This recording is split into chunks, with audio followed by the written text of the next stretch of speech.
قل ان کنتم تحبون اللہ فاتبعونی یحببکم اللہ ویغفر لکم ذنوبکم واللہ غفور رحیم. اے محبوب صلی اللہ علیہ وآلہ وسلم ارشاد فرما دیجئے کہ اگر تم اللہ سے محبت کرتے ہو یا اس کے دعوے دار ہو تو پھر میری اتباع کرو، یعنی نبی صلی اللہ علیہ وآلہ وسلم کی، تو اللہ تم سے محبت کرے گا اور تمہارے گناہوں کو بھی معاف فرما دے گا.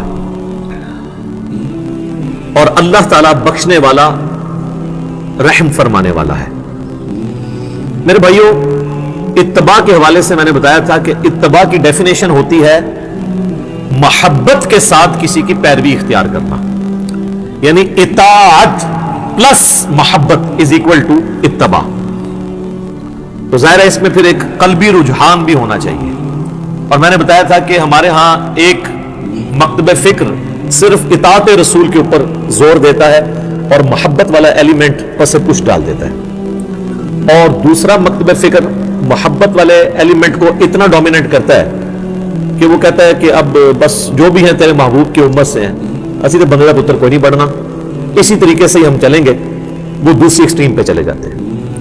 جبکہ قرآن میں اطاعت رسول کا بھی حکم ہے صلی اللہ علیہ وآلہ وسلم، اور اتباع رسول کا بھی. اتباع میں یہاں تک بھی ہوتا ہے کہ محبت کی وجہ سے انسان بغیر کسی لاجک کے،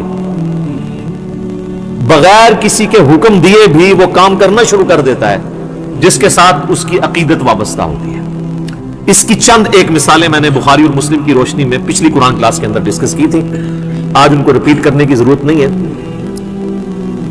کچھ کریٹیکل احادیث اس کانٹیکسٹ میں چاہ رہا ہوں ڈسکس کر لوں. پہلی حدیث بخاری اور مسلم کی متفق علیہ حدیث ہے. اللہ کے محبوب صلی اللہ علیہ وآلہ وسلم نے فرمایا، اس شخص نے ایمان کی حلاوت چکھ لی، مٹھاس چکھ لی، جس میں 3 نشانیاں ہوں گی. نمبر 1، اللہ اور اس کا محبوب صلی اللہ علیہ وآلہ وسلم اسے پوری دنیا میں سب سے بڑھ کے محبوب ہو جائے. نمبر 2، اس کی دوستی اور دشمنی کا معیار اللہ کی ذات ہو. اور نمبر 3، کفر کی طرف لوٹایا جانا اس کے لیے اتنا ہی مشکل ہو جائے جتنا زندہ آگ میں جلایا جانا. وہ آگ میں جلنے کے لیے تیار ہو جائے لیکن اسلام نہ چھوڑے. جس میں یہ 3 خوبیاں ہوں گی وہ ایمان کی حلاوت چکھ لے گا. اللہم اجعلنا منہم، آمین.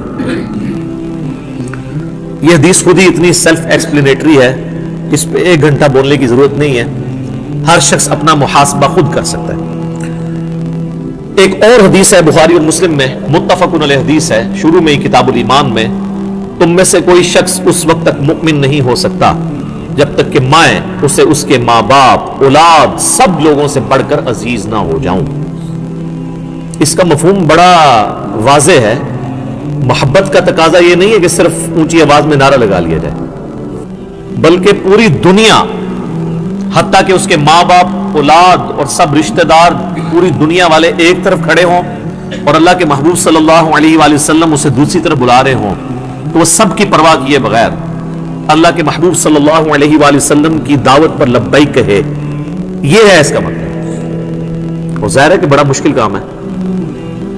یہاں پر تو ایک نوجوان کے لیے داڑھی رکھنا مشکل ہو جاتا ہے. پہلے ماں باپ ہرڈل بنتے ہیں، بعد میں بیویاں. عورتوں کے لیے نقاب کرنا مشکل ہو جاتا ہے کہ ہم اس معاشرے میں مس فٹ ہیں، اور ویسے ان سے پوچھے تو وہ کہیں گے کہ اللہ کے نبی سے سب سے بڑھ کے ہم محبت کرتے ہیں صلی اللہ علیہ وآلہ وسلم. تو محبت کو جسٹیفائی کرنا ہے اطاعت اور پیروی کے ساتھ.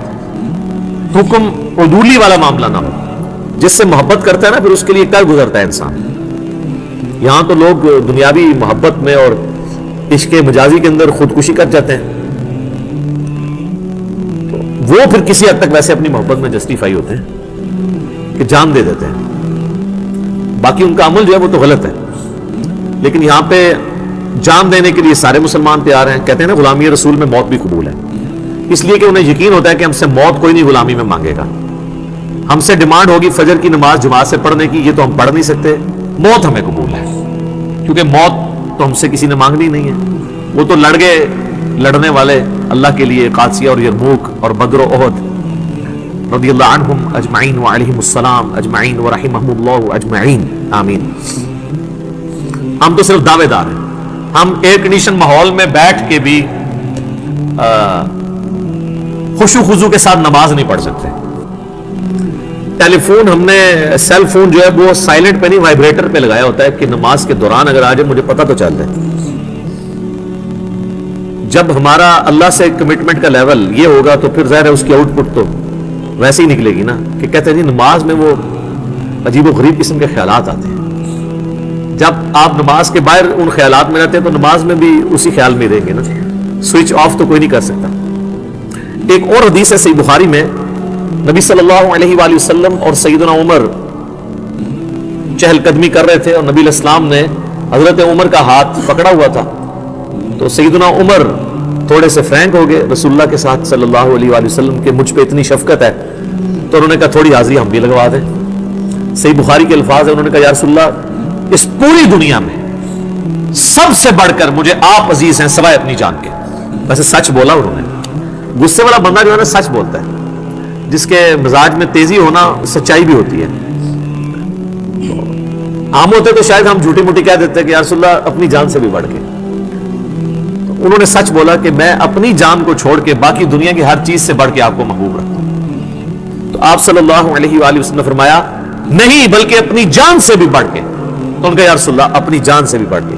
تو آپ نے فرمایا ہاں اے عمر اب بات بنی, اب تیرا ایمان مکمل ہوا ہے.